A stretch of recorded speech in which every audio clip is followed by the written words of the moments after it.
नमस्कार दर्शकों, मैं ज्योतिषाचार्य अमित वेलबींग कंसल्टेंट में आपका हार्दिक स्वागत करता हूं। आइए आज देखते हैं माँ के 8वें रूप का पूजन कैसे किया जाए और माँ का 8वां रूप कौन सा है। तो माँ का 8वां रूप जो है वो है महागौरी का रूप, और ये बहुत ही पावरफुल है और बहुत ही आकर्षक रूप है। अब महागौरी का रूप ये किस तरह से बना और माँ के बारे में थोड़ी जानकारी हम लोग प्राप्त करते हैं। जब आपको मैंने बताया था कि माँ ब्रह्मचारिणी के रूप में जब माँ ने तपस्या करना शुरू कर दिया था शिव जी को प्राप्त करने के लिए, तो बहुत ही कठोर तप किया था। 1000 वर्ष तक उन्होंने कंदमूल खाया था, अन्न वगैरह ग्रहण नहीं किया था, और उसके बाद भी शिव जी प्राप्त नहीं हुआ तो इन्होंने और अपनी तपस्या जो है कड़ी कर दिया। इनके पास कुछ तो था नहीं, कमंडल था और एक जपमाला थी। इतना लेकर के इन्होंने फिर गिरी हुई पत्तियाँ खाना शुरू कर दिया और बिल्कुल सादगी में, सिंप्लिसिटी के साथ इन्होंने जप करना शुरू किया और बहुत अच्छे तरीके से कठोर तप किया इन्होंने। इससे क्या हुआ, इनकी देह जो बिल्कुल सूख गई थी, काली हो गई थी, चेहरा भी बिल्कुल सूखा सा हो गया था, बिल्कुल ही अजीब सा रूप हो गया था इनका, क्योंकि इतना कठोर तप करना आसान तो है नहीं। अब आप ये भी कह सकते हैं कि 3000 वर्ष, 1000 वर्ष, मैं साथ मजाक कर रहा हूँ, यह सब ये फालतू की बातें हैं। ध्यान रखिएगा कि जिस तरह से युग बदलता गया उस तरह से हमारी आयु घटती गई है। पहले देखोगे लोग 100 साल से ऊपर जिया करते थे, अब धीरे धीरे 100 साल से उम्र घट गई, तो इस तरह से लोग पता चला 45 में, 60 में, 70 में ही मृत्यु हो जाती है। ज़्यादातर लोग ऐसे मर जाते हैं। तो इस तरह से क्या हो रहा है कि आयु घटती जा रही है। कलयुग में जब आगे समय आएगा तो 20 वर्ष की आयु हो जाएगी, मनुष्य की आयु सिर्फ 20 वर्ष की रह जाएगी। तो इस तरह से आयु घटती जा रही है। पहले आयु ऐसी होती थी, हज़ारों साल तक के लिए आयु होती थी। और देवताओं का दिन भी कितना होता है, हम मनुष्य के हिसाब से 1000 वर्ष, देवताओं का दिन होता है 1 वर्ष जो होता है 1 दिन होता है, और 6 महीना जो होता है, जैसे मकर संक्रांति से लेकर कर्क संक्रांति तक उनका दिन होता है, और कर्क संक्रांति से लेकर के मकर संक्रांति तक उनकी रात होती है। तो इसलिए दिन रात 6 महीने का उनका होता है। तो उसके हिसाब से सोचिए, हमारा 1 साल जो होता है उनके लिए तो 1 दिन हुआ। तो इस तरह से देवी माँ का जो है ये प्रताप था कि इन्होंने खूब अच्छे तरीके से तप किया था, और तप करके देवी माँ जो है वो बहुत अच्छे तरीके से शिव जी को प्रसन्न कर पाए थे। जब तप करते हुए शिव जी प्रसन्न हो जाते हैं और शिव जी प्रकट होते हैं तो उनको बहुत अच्छा लगा कि देखो इतना तप किया है इन्होंने और इनका रूप ऐसा हो गया। तो शिव जी इन्होंने अपने गंगा जल निकाल के अपने कमंडल से उनके ऊपर छिड़का, और छिड़कने से क्या हुआ, शिव जी तो पावरफुल है ही, उनके छिड़कते ही देवी माँ बिल्कुल कांतिमय सुंदर बन गई। और देवी माँ का रूप जो है ना 16 साल की कन्या का रूप हो गया। 16 साल की कन्या जैसे रूप हो गया इनका, बहुत ही सुंदर रूप हो गया। इतना सुंदर हो गया, इतनी गौरवर्ण हो गया, इनको गौरा भी कहते हैं, गौरी भी कहते हैं ना, इसीलिए कहते हैं गोरा रूप हो गया इनका। पहले तो काली हो गई थी सूख करके, बिल्कुल तप करते हुए, बिना खाए पिए, सिर्फ पत्तियाँ खा रही हैं, पत्तियों से कहाँ बहुत कुछ मिल पाता है, वो तो त्याग कर रही थी। लेकिन जब रूप इनका बदला तो इनका शंख की तुलना की जाती है। शंख जिस तरह से सफ़ेद होता है ना, शंख का जो वाइटनेस होता है बहुत ही सौम्य होता है, मतलब सॉफ्ट होता है, चुभता नहीं आँखों में, तो वैसे ही सॉफ्ट कांति में उनका देह हो गया, और वो सॉफ्ट वाइट हो गया, और उनको इसकी वजह से गौरांग होने की वजह से गौरी कहा गया। तो इसलिए माँ गौरी की पूजा आज की जाती है। और इस रूप में देवी माँ बहुत प्रसन्न है, क्योंकि डेफिनेटली इतनी तप करने के बाद शिव जी को प्राप्त हो गए, वही पति प्राप्त हो गए जो पिछले जन्म में इनके पति थे। तो इनका चरित्र भी बहुत स्ट्रांग हो गया, और ये बहुत पावरफुल भी हो गई एक तरह से, क्योंकि पतिव्रता स्त्री जो होती है वो बहुत पावरफुल होती है। भगवान की बड़ी कृपा उस पर होती है, क्योंकि वो उसके अंदर ऊर्जा का क्षय नहीं होता है, वो जुड़ी रहती है। तो हमेशा ये शक्ति, शिव शक्ति जुड़े रहते हैं, और बार बार किसी के साथ और के साथ जुड़ते हैं तो उसमें ऊर्जा नए तरीके से एडजस्टमेंट बनने में टाइम लगता है। तो इसलिए स्त्रियाँ, जो समझदार स्त्रियाँ थीं, वो वही पति प्राप्त करती रहती थी और खुश रहती थी, सुखी रहती थी। तो इस तरह से देवी माँ बहुत ही प्रसन्न हुई, बहुत ही आनंद वाली स्थिति है देवी माँ की, और देवी माँ को शिव जी ने बहुत कृपा प्रदान किया है आज के दिन। तो इस तरह से करके देवी माँ का ये रूप बन जाता है। आज के दिन देवी माँ को नारियल का भोग लगाना बहुत ही अच्छा होता है। तो देवी माँ को नारियल, जो पानी वाला नारियल होता है, सूखा नारियल नहीं, पानी वाला नारियल होता है, वो चढ़ाया था। उसका नारियल का पानी और नारियल का गरी, जो अंदर का गोला गरी होता है, वो अंदर जो होता है गीला होता है, जो पानी निकलने के बाद जो बचता है, वो गरी वगैरह चढ़ाना चाहिए। और देवी माँ के आज के दिन लोग अक्सर ही अष्टमी पूजते हैं। तो अष्टमी पूजने में छोटी छोटी कन्याओं को, मतलब 16 साल की कम उम्र की कन्याओं को ही बुलाते हैं। कोशिश करना चाहिए कि ऐसी कन्याएं, अब होता है कि कितनी बड़ी कन्या होनी चाहिए। लोग कहते हैं कि बड़ी है तो क्या मुझे भी तो भोग लगा सकते हैं, मुझे भी तो आप बिठा सकते हैं। तो देखिए, इसमें एक ऐसा नियम है कि जिन कन्याओं के जो पीरियड्स नहीं होते, मासिक धर्म नहीं हुआ है, अभी स्टार्ट नहीं हुआ, उसके पहले की कन्याओं को उनको बुलाना बहुत अच्छा होता है। उसमें देवी को आसानी से मतलब स्थापित किया जा सकता है, क्योंकि जो भी बच्चे आते हैं उनको आप, जो कन्याएं आते हैं उनको आप पैर धुलाते हैं, हाथ धुलाते हैं, बहुत प्यार से आदर मान से बिठाते हैं। तो वो जो इनोसेंट रूप होता है लड़कियों का, वो बहुत ही पावरफुल होता है। उस इनोसेंट रूप में जहाँ पर कोई क्रोध नहीं है, कोई वासना नहीं है, कोई ऐसी चीज़ का भी हार्मोन काम नहीं करना शुरू हुआ है, तो इस तरह से क्या होता है, ऐसे समय में देवी से आसानी से उनको जोड़ा जा सकता है। लेकिन कोई लड़की बड़ी हो गई, उसके अंदर बहुत ज़्यादा वासना है, तो उसको बहुत मुश्किल होगा देवी के साथ जुड़ पाना, क्योंकि देवी तो बहुत पवित्र है ना, तो उसमें पवित्रता, उतनी पवित्रता ग्रहण करने की क्षमता नहीं होगी। तो जब उनके ऊपर देवी माँ की कृपा आ ही नहीं सकती, उनका रूप उनमें स्थापित ही नहीं हो सकता है, तो आप उनको पूजन भी कराएं या कुछ भी करें, पूजन के मामले में तो कोई फ़ायदा होने वाला नहीं है। हाँ, ऐसे आप भोजन करा दें, बात अलग है, लेकिन आप उस उद्देश्य से कि आपको लाभ मिल जाएगा देवी का, वो पूरी तरह से नहीं मिल सकता। हो सकता है मिल भी जाए, कोई लड़की बहुत पवित्र हो तो वो भी हो सकता है, लेकिन यहाँ तो श्योरिटी होती है कि छोटे बच्चे जो होते हैं, इनोसेंट होते हैं, उनके अंदर आसानी से पवित्रता उनके अंदर आ सकती है और देवी माँ का रूप भी आ सकता है। तो इससे क्या होता है, दोनों को फ़ायदा होता है। जो लोग कन्या को जिमा रहे हैं, कन्या को भोजन कर रहे हैं, उनको तो फ़ायदा मिलता है, देवी का आशीर्वाद प्राप्त होता है। लेकिन बहुत लोग डरते हैं कि अपने बच्चे को नहीं भेजेंगे, कुछ उनको डर लगता है। लेकिन ऐसे में देखिए क्या होता है, जब वो बच्चे जाते हैं वहाँ उनको पूजन किया जाता है, तो देवी का रूप मान के पूजन किया जाता है, तो उनको देवी के साथ जोड़ा जा रहा है, किसी राक्षस या असुर के साथ, भूत प्रेत के साथ नहीं। तो देवी के साथ जोड़ने से क्या होता है, उस बच्चे के अंदर बहुत पवित्रता, बहुत पॉजिटिविटी आने लग जाती है। अगर कल्पना कीजिएगा देवी माँ सचमुच उनके अंदर साक्षात विराजमान होकर के उस भक्त से भोजन ग्रहण करती हैं, तो उस बच्चे का भी तो कल्याण हो गया, उस बच्चे का भी देह तन मन धन आत्मा सब पवित्र, तो कितना अच्छा हो जाएगा, कल्याण हो जाएगा। तो इसलिए समाज में बच्चों का भी कल्याण होता है इससे, मतलब जो छोटे छोटे बच्चे होते हैं उनका भी कल्याण होता है, उनके अंदर पवित्रता आती है। अब जो बच्चों पे बार बार ऐसे देवी का रूप का पूजन किया जा रहा है, तो उसके अंदर बार बार देवी कृपा आती जा रही है, देवी कनेक्शन बनता जा रहा है, तो बच्ची जीवन में गलत नहीं कर पाएगी, अच्छा ही करेगी, पवित्रता रहेगी, उसके अंदर भक्ति भाव रहेगा, उसके अंदर वासना हावी नहीं हो पाएगी, उसके अंदर क्रोध हावी नहीं हो पाएगा, कोई ऐसी बुरी चीज़ नहीं हावी हो पाएगी जो एक स्त्री के, एक लड़की के लिए अच्छा नहीं है। और दैविक कृपा आएगी तो दैविक चीज़ें आएंगी, अच्छी चीज़ें आएंगी। तो इस तरह से बच्चों का संस्कार बहुत अच्छे दिए जा सकते हैं, लड़कियों को बहुत अच्छे संस्कार दिए जा सकते हैं, क्योंकि डायरेक्टली देवी के द्वारा उसके अंदर ऊर्जा प्राप्त होगी। तो इस तरह से आप कन्या को जिमाने वाला भी काम कर सकते हैं, कन्या को बिठा सकते हैं भोग लगाने के लिए। लेकिन अगर आप कल करते हैं, मतलब 9वें दिन करते हैं, तो माँ सिद्धिदात्री के पूजन करके करते हैं, तो एक फ़ायदा ये होता है कि इस समय तो आपको देवी को प्रसन्न करने के लिए आपने कर दिया, अच्छी बात है, और कन्याओं का भोग लगा के पूर्ण कर दिया, अष्टमी पूज लिया और आपने एक तरह से वाइंड अप कर लिया नवरात्र। लेकिन अगर आप सिद्धिदात्री के दिन मतलब अगले दिन करते हैं, मतलब कल करते हैं, तो उससे एक लाभ ही होता है कि माँ सिद्धिदात्री बहुत ही पावरफुल है और हर तरह की अष्ट सिद्धि नवनिधि की दाता कहते हैं, सब तरह की सिद्धियाँ प्रदान करने वाली हैं। तो माँ सिद्धिदात्री का पूजन करने से ये फ़ायदा होता है कि जितना अब तक आपने देवी माँ के सभी रूपों का पूजन किया था, 8 रूप का पूजन किया, उन सभी रूपों से जो आपको प्राप्त हुआ है वो स्थापित हो जाता है, वो स्थापित हो जाता है। जैसे आपने बहुत अच्छा वस्त्र खरीदा, रखा हुआ है, उससे कोई फ़ायदा तो नहीं हो रहा, आप सुंदर दिख रहे हैं ऐसा तो है नहीं, लेकिन जब उसको पहन लेते हैं तभी आप सुंदर दिखते हैं। आपने बहुत अच्छा कंप्यूटर खरीद लिया है, लेकिन कंप्यूटर के अंदर सॉफ्टवेयर इंस्टॉल ही नहीं किया आपने काम का, तो कंप्यूटर किसी काम का नहीं है। कंप्यूटर के अंदर सॉफ्टवेयर इंस्टॉल कर देते हैं तो फिर वो कंप्यूटर काम करने लगता है आपके हिसाब से, उसमें अपना नाम वाम सब डिटेल डाल देते हैं, उसके बाद आपका कंप्यूटर आपके काम के लिए योग्य हो जाता है। इसी तरह से जो पूजन किया आपने, ऊर्जा तो आपने बना लिया, ऊर्जा आपको प्राप्त भी हो गई, लेकिन ऊर्जा कब खत्म हो जाए, कब गड़बड़ हो जाए, कुछ नुकसान हो जाए, तो ऐसा होने के चांस बनते हैं। तो इसलिए ऐसी स्थिति में जब माँ सिद्धिदात्री के आप पूजन कर लेते हैं, तो उससे क्या होता है, उस ऊर्जा जो है आपके ऊपर स्थापित हो जाती है, आपके मस्तिष्क में स्थापित, आपके चक्रों में स्थापित हो जाएगी। इससे क्या होगा, आप खुद ऊर्जावान बन जाएंगे और ये परमानेंट हो जाएगा। हाँ, ऊर्जा का क्षय होता है, आप इस्तेमाल करेंगे तो खत्म होगा, लेकिन फिर नवरात्रि में पूजन कर लीजिएगा तो कम से कम टिकेगा, लंबे समय तक समाप्त नहीं हो जाएगा। तो इस तरह से ऐसे करके अगर आप पूजन करते हैं, अगर कन्या को भोग लगाने वाली बात होती है 9वीं के दिन कर लेंगे, तो मेरे हिसाब से तो आप अगर वाकई आप लाभ लेना चाहते हैं तो बहुत अच्छा फ़ायदा होगा। हाँ ठीक है, आपको ज़्यादा कोई खास इंटरेस्ट नहीं है, आप सिर्फ फॉर्मेलिटी के तौर पे करना चाह रहे हैं या आप ठीक है आनंद के तौर पे करना चाह रहे हैं, तो आपकी मर्जी है, आपका जीवन है, आप जैसा करें सही है। तो इस तरह से करके आज आप माँ गौरी का पूजन करेंगे तो आपके लिए बहुत अच्छा रहेगा, क्योंकि जब आप माँ गौरी का पूजन करते हैं, देवी को पूर्ण रूप से शिवजी प्राप्त हो जाते हैं, प्रसन्नता वाली और सुहागन रूप वाला, प्रसन्न रूप वाला रूप है, तो इसमें बहुत अच्छा रहता है। तो इसमें पर अगर आप विवाह नहीं हुआ आपका और आप अपने पति को प्राप्त करना चाहते हैं या आप किसी खास व्यक्ति से विवाह करना चाहते हैं, तो ऐसी स्थिति में क्या है, माँ गौरी का पूजन करके उनसे आशीर्वाद लीजिए कि माँ गौरी कितनी पक्की थी कि उन्होंने कैसे भी तप करके शिव जी को प्राप्त कर लिया। तो अगर आप भी अपने पति को प्राप्त करना चाहते हैं तो इस तरह से अगर पूजन करेंगे तो बहुत लाभ मिलेगा।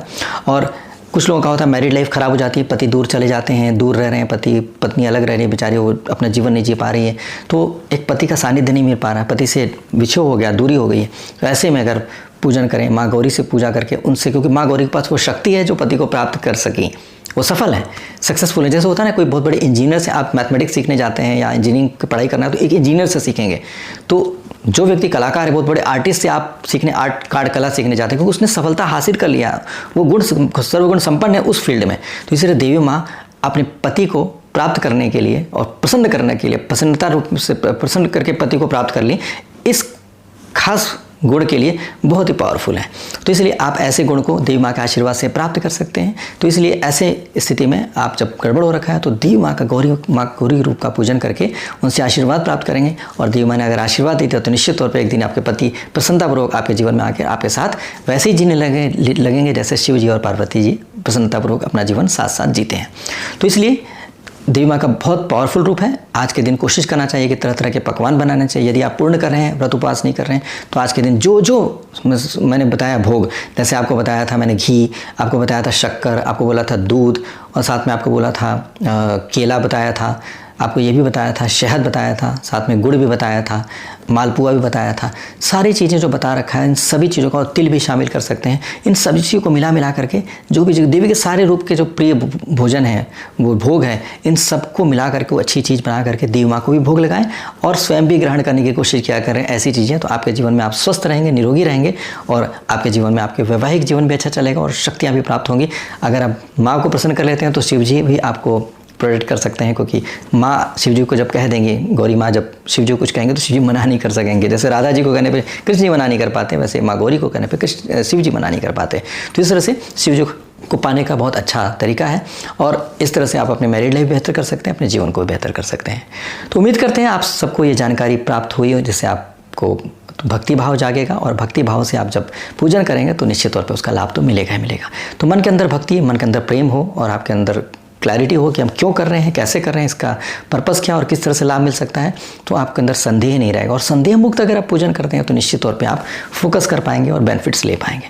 मैंने कोशिश किया है कि जो भी भ्रम संदेह हो सकता था वो मैंने दूर करने की कोशिश किया, ताकि आप संदेह मुक्त होकर के, चिंता मुक्त होकर के पूजन कर पाएँ और ज़्यादा से ज़्यादा लाभ ले पाएँ। तो बहुत बहुत धन्यवाद बने रहने के लिए और जानकारी प्राप्त करने के लिए। आपके जीवन में बेहतर होगा तो मुझे बहुत खुशी होगी। और अगर आप चाहते हैं कि आप और भी जानकारी प्राप्त करना चाहते हैं तो आप कोशिश करें कि मेरे चैनल को सब्सक्राइब कर लें और बेल आइकन प्रेस कर देंगे तो नोटिफिकेशन आ जाएगा, और आप समय पर मेरा प्रोग्राम देख पाएंगे। और लाइक करेंगे तो मेरा उत्साह बढ़ेगा। आपकी मर्ज़ी है, आपका जीवन है, आप जैसा चाहें वैसा करें। और मुझे इजाज़त दें। बहुत बहुत धन्यवाद। नमस्कार।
नमस्कार दर्शकों, मैं ज्योतिषाचार्य अमित वेलबींग कंसल्टेंट से आपका हार्दिक स्वागत करता हूं।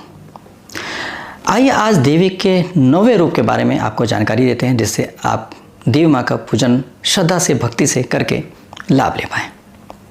देवी माँ का जो 9वां रूप है वह माँ सिद्धिदात्री का रूप है। माँ सिद्धिदात्री का रूप जो है बहुत ही पावरफुल है, बहुत ही डिफरेंट है। मैंने आपको बताया था कि कुष्मांडा के रूप में माँ सृष्टि का सृजन करी थी, और सृष्टि का सृजन करने में सिर्फ शरीर ही नहीं चाहिए होता है, बुद्धि विवेक भी चाहिए होता है। एक जीव जब बनता है, जैसे कोई भी संतान आपके घर में जन्म लेता है, तो शरीर उसका खाना पिला खिलाने से शरीर बढ़ता है, लेकिन क्या ये काफ़ी होता है? जी नहीं, काफ़ी नहीं होता है। उसके बाद आप उसको पढ़ना सिखाते हैं, उसको बोलना सिखाते हैं, उसको स्कूल भेजते हैं, एजुकेट करते हैं, जिससे वो अपना जीवन ठीक तरीके से जी पाए। अगर कोई किसी को कुछ भी नहीं सिखाएगा, किसी बच्चे को, तो बिल्कुल जानवर की तरह रहेगा। उसको ये पता ही नहीं होगा हम क्या करें, कैसे करें, क्या बोलना है, किस तरह से बोलें, तो बिल्कुल अजीब सा जीवन हो जाएगा उसका। लेकिन उसको अगर ज्ञान दें, कैसे बोलना है, कैसे लिखना है, तो बहुत कुछ कर पाएगा, और आप ज्ञान से ही जीवन में बहुत कुछ हो जाता है। तो इस तरह से जो ज्ञान वाला पार्ट है वो माँ सिद्धिदात्री की कृपा से, ये माँ सरस्वती का रूप है एक तरह से कह लीजिए। इनसे सभी तरह के रूप इनको रूप में जो गुण प्राप्त होते हैं इनमें आपको। और साथ साथ क्या है कि इसमें शिव जी इनकी कृपा से ही सृष्टि के सृजन में काफ़ी कार्य किए थे। मतलब सृष्टि के सृजन में इनकी बहुत बड़ी सहायता हुई थी। कुष्मांडा रूप में इन्होंने देवी माँ ने निर्माण किया मनुष्य का, और साथ साथ उनके अंदर एक तरह सॉफ्टवेयर कहा जाएगा, हार्डवेयर कुष्मांडा देवी ने किया और सॉफ्टवेयर माँ सिद्धिदात्री ने किया। ऐसे समझ लीजिए, आप बहुत आसानी से समझ जाएंगे। तो इस तरह से आपको जो भी ज्ञान मिला वो देवी माँ की कृपा से ही प्राप्त हुआ है, ऐसा मान के। तो ऐसे में शिव जी ने अर्धनारीश्वर का रूप धारण किया था, जिसमें जो उनका जो फीमेल वर्जन था वो उससे देवियों की उत्पत्ति हुई, और जो मेल वर्जन था उससे देवताओं की उत्पत्ति हुई। तो इस तरह से करके सृष्टि में चीज़ें सिस्टम बना, हायरार्की कहा जाए उस वजह से बना। तो अभी इसमें क्या है कि इसमें देवी के इस रूप का पूजन करने से होता क्या है? होता ये है कि आप जो भी पूजा पाठ सिद्धियाँ प्राप्त करते हैं या आप शक्तियाँ प्राप्त करते हैं, उस शक्तियों को स्थापित कर सकते हैं अपने जीवन में, परमानेंट कर सकते हैं, जिससे आपको फ्यूचर में भी लाभ प्राप्त हो। अभी तो आपको लाभ मिला ही, आज के दिन लाभ मिला पूजन करने से, लेकिन कल भी लाभ मिले, परसों भी लाभ मिले। इसके लिए बहुत ज़रूरी है कि माँ से शक्ति प्राप्त करें, शक्ति से आपके अंदर स्थापित हो जाए ऊर्जा, तो बहुत अच्छा रहेगा। साथ साथ ये भी दिखता है कि देवी माँ के इस रूप में पूजन करने से आपको बहुत सारे ज्ञान भी प्राप्त होते हैं, सही क्या, गलत क्या, अच्छा क्या, बुरा क्या, ये सब चीज़ें प्राप्त हो जाती हैं, जिससे आप जीवन में सही निर्णय ले पाते हैं। तो इस तरह से माँ के स्वरूप का पूजन अवश्य करना चाहिए। खासतौर पे अगर आप विद्या अर्जन कर रहे हैं, आप शिक्षा ग्रहण कर रहे हैं और आप पढ़ाई लिखाई करते हैं और आपको ज्ञान की आवश्यकता है, पढ़ने की आवश्यकता है, तो आप ज़रूर देवी माँ के स्वरूप का पूजन करें, और साधक भी अवश्य किया करें, जिससे आपको अच्छे से ऊर्जा प्राप्त हो जाए। तो इससे आपके जीवन में बहुत अच्छा परिवर्तन आएगा और बहुत अच्छे तरीके से आप लाभ लेकर के आगे बढ़ सकते हैं। देखिए, देवी माँ के इस रूप में आपको जो भोग लगाना होता है, वो भोग लगाने में आज के दिन तिल का भोग, अलसी का भोग देवी के लिए बहुत अच्छा होता है। वैसे भी ओमेगा 3 ब्रेन के लिए बहुत अच्छा होता है, नर्वस सिस्टम के लिए बहुत अच्छा होता है। तो देवी का ये रूप बताता है कि देवी माँ को आप जो भोग लगा रहे हैं वो भोग स्वयं भी ग्रहण किया करें। देवी माँ को भोग लगा कर ग्रहण किया कीजिए, प्रसाद के रूप में ग्रहण करिए, लेकिन ग्रहण करेंगे तो इससे आपको बहुत फ़ायदा भी होगा, और ये बहुत प्राकृतिक तौर पे ओमेगा 3 का सोर्स है। आजकल क्या होता है, ओमेगा 3 के लिए फ़िश ऑयल लेते हैं, कॉड लिवर ऑयल लेते हैं, तो उससे क्या होता है, किसी जीव को मार करके, एक मछली को मार करके उसके अंदर का तेल निकाल के आप ग्रहण कर रहे हैं, और फिर आपको ओमेगा 3 मिल रहा है। चलिए, ओमेगा 3 मिल गया, लेकिन क्या अच्छा है किसी जीव को मार के उसके अंदर से निकाल के आप ग्रहण कर रहे हैं? ये तो अच्छी बात नहीं है। आपने खा लिया, आपको पता नहीं, लेकिन बहुत बुरी तरह से तड़पा के मछलियों को मारा जाता है, उसके बाद उसमें निकाला जाता है, जिसमें आपका जो सबसे प्यारी मछली होती है ना, वो उनको भी मारा जाता है। इनको व्हेल से भी निकाला जाता है, इनको डॉल्फिन से भी निकाला जाता है। डॉल्फिन तो बहुत ही प्यारी होती हैं, डॉल्फिन तो बहुत ही मनुष्य से बहुत प्रेम करती हैं और मनुष्य को कभी मारती नहीं है। शिप से कभी गिर जाता है कोई मनुष्य तो उनको किनारे ला करके उनको बचाने की कोशिश करती हैं डॉल्फिन। ये मुझे जो भी शिप में रहने वाले जो लोग होते हैं उन्होंने बताया है कि डॉल्फिन कई बार कई लोग गिर गए थे तो डॉल्फिन उनका जीवन रक्षा किया था, शार्क से बचाया था। तो इस तरह से ये डॉल्फिन बहुत ही फ्रेंडली है, बहुत लविंग है। इनको मार करके इनमें से ऑयल निकालना कहाँ तक सही है? तो इसलिए आप पाप के मार्ग पे चलने के बजाय कोशिश करिए कि प्राकृतिक तरीके से आप अलसी से, तिल से ओमेगा 3 लेने की कोशिश करिए, जिसके औषधि गुण का लाभ लीजिए, इसमें किसी जीव की हत्या भी नहीं होगी और आपको लाभ भी प्राप्त हो जाएगा। तो इस तरह से देवी माँ का भोग बन जाता है। और साथ साथ क्या है कि देवी माँ को अपनी भक्ति से, प्रेम से अगर आप उनसे ज्ञान प्राप्त करने की अनुरोध करते हैं तो आपको निश्चित तौर पर ज्ञान प्राप्त होने के चांसेस बन जाएंगे।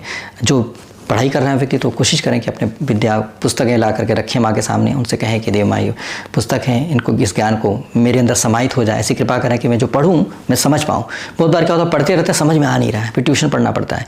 लेकिन आप पढ़ें और समझते जा रहे हैं तो फिर आपको किसी की ज़रूरत नहीं पड़ेगी मदद की। देवी माँ ऐसा कर देंगे कि जो शब्द पढ़ रहे हैं वो दिमाग के अंदर बैठता जा रहा है और आपको समझ में आता जा रहा है, तो कितना मज़ा आएगा। तो इस तरह से देवी माँ से मदद लेंगे तो आपके जीवन में पढ़ाई करना बहुत आसान, ज्ञान प्राप्त करना आसान हो, ज्ञान का सदुपयोग करना, ज्ञान को लंबे समय तक रख पाना आसान हो जाएगा। क्योंकि आप पढ़ाई कर रहे हैं, पता चला भूल गए, अब तो याद नहीं है जी, तो याद कैसे रहेगा? सिद्धिदात्री माँ से आपने उसको एक तो स्थापित नहीं किया था ज्ञान को, तो ज्ञान चला गया। तो इस तरह से आप अगर सिद्धिदात्री माँ के पूजन करेंगे तो आप और पढ़ाई करेंगे तो उससे फ़ायदा हो जाएगा कि आपको लंबे समय तक आपका ज्ञान नॉलेज जो है बरकरार रहेगा, वो खोएगा नहीं, ख़त्म नहीं होएगा, भूलेगा नहीं। तो इस तरह से देवी माँ बहुत ही पावरफुल है। आप पूजन तो करते होंगे लेकिन ये रूप पता लग गया तो अब आपको मन में जो माँ के प्रति श्रद्धा आएगी उससे एक फ़ायदा होगा कि आप अच्छे तरीके से मन लगा करके देवी माँ का पूजन कर पाएंगे। और जिस तरह से सब तरह का लाभ मिल पाया था वैसे ये भी लाभ मिल जाएगा, खासतौर पर बुद्धि विवेक के मामले में। तो आपका जीवन में बहुत अच्छा हो जाएगा। उम्मीद करते हैं कि आप सभी को इन जानकारी से आपकी श्रद्धा उत्पन्न हुई होगी आपके मन में, और आप श्रद्धा से भक्ति से जब देवी माँ का पूजन करेंगे तो बहुत अच्छे तरीके से आपको लाभ मिलेगा। और जब आपको लाभ मिलेगा तो निश्चित तौर पे देवी माँ से जुड़ेंगे और पॉजिटिविटी आएगी, और पॉजिटिविटी आएगी तो आपका पूरा साल बहुत अच्छे तरीके से पॉजिटिव तरीके से बीत पाएगा और समय का सदुपयोग करते हुए अपने जीवन को सफल कर पाएंगे आप। बहुत बहुत धन्यवाद। नमस्कार। यदि आप मेरा चैनल पसंद कर रहे हैं और मेरी बातें समझ में आ रही हैं और आपको अच्छा लग रहा है तो और जानकारी प्राप्त करना चाहते हैं तो आप मेरे चैनल को सब्सक्राइब कर लीजिएगा तो बहुत अच्छा रहेगा। और बेल आइकन प्रेस कर देंगे तो आपको नोटिफिकेशन मिल जाएगा। हमेशा रेगुलर वीडियोज़ नहीं डलते हैं तो इसलिए आप बार बार जाएंगे तो आपका समय बर्बाद होगा। मैं भी हमेशा वीडियो बना करके मेरे पास समय भी नहीं होता है, तो इसलिए मैं जब समय मिलता है वीडियो बनाता हूँ। तो इसलिए मैं भी आराम फ्री रहूँगा कि आपको तो पता लग ही जाएगा। और आप जब वीडियो देखेंगे समय पर तो आपको समय पर लाभ मिल जाएगा। लाइक कर देंगे तो मेरा उत्साह बढ़ जाएगा। जैसा मर्जी आए वैसा करिएगा, जैसी प्रभु की इच्छा होगी वैसा ही होगा। बहुत बहुत धन्यवाद। नमस्कार।